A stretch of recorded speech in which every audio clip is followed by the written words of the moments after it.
All right, so the Kansas-Nebraska Act is tied, of course, to the settlement of the Kansas and Nebraska territory. In particular, the lands around the Platte River and the Kansas River were fertile. People wanted to live there and farm there. And there was also the idea for a railroad, a transcontinental railroad, that they wanted to go through this land. Now, they would have to, in order to get a transcontinental railroad underway, you'd have to kind of, first of all, get the land from the Indians there, have them cede the land to the federal government, organize into two territories, divide it up into homesteads, have the homesteads sell or have the federal government grant the land to the railroad companies so you could build the railroad. So there's a whole lot of things that have to happen before you can build a railroad. Very complicated thing here with the land. And so the first thing that has to happen is they have to get the land and divide it and organize it into federal territory.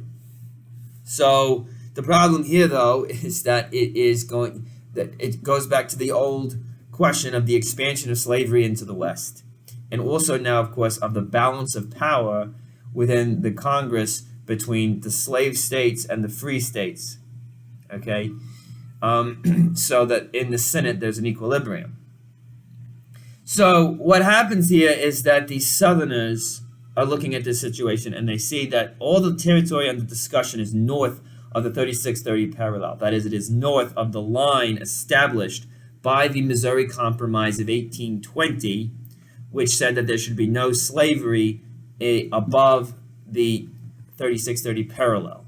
That had been the decision which we talked about a while back in 1820.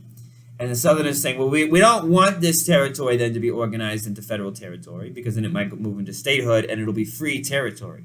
So the Southerners are trying to block all this from happening. Well, the guy that's mainly in charge of pushing for the organization of Kansas and Nebraska into territory in order to promote the railroad is Stephen Douglas, the same guy, a Democrat, who had pushed through the Compromise of 1850 piecemeal. We talked about that last week. So what he needs to do is he needs to get at least 6 Southerners to vote for the organization of the territory into federal land. And he is told by those who are influential among the Southern faction of the Democrats that in order to get votes, you will have to make the repeal of the Missouri Compromise part of the bill.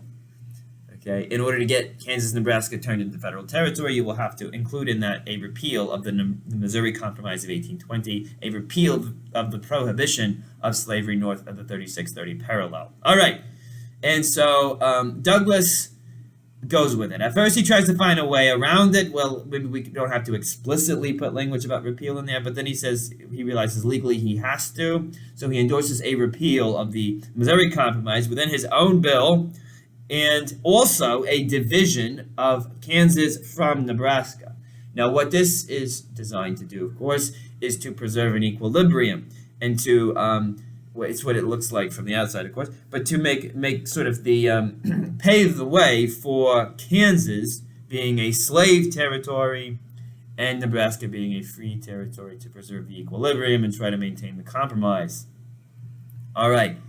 Well, okay, this is controversial. Pierce, the Democrat president, at first opposes it, but then gives in and agrees to make pushing for the Kansas-Nebraska Act of Douglas like a litmus test of your loyalty to the Democrat Party. The Northern Democrats are surprised, the Whigs are surprised, but the abolitionists are like, of course this happened. Well, what did you think was going to happen? Of course the slave-owning interest was going to do something like this and try to repeal and flaunt the law of the Compromise of 1820. It's like, they're promoting something evil. They're not going to play nice. That's what the abolitionists, are going to say. So look, all right, okay, so here we go. So then there's all this debate going on, all right? Of course, surrounding the whole thing. And Douglas is promoting it, okay? And he is, going to be successful at pushing it through Congress. He's going to get enough support from the Democrats to push it through. The vote, however, is pretty clearly divided between Northerners and Southerners, with Northerners, whether they are Democrats or Whigs, voting against the Kansas-Nebraska Act, and Southerners regardless of party voting for the act. So what it is, it's the final event that splits the Whig Party in two. The Southern Whigs and the Northern Whigs are not going to be able to work together ever again. Forget it. The Democrats are also now split in two. So what happens is that the Southern Whigs are going to join the Democrat Party, and that's going to become the party of the South and the party of the slave interest, even more than it already was.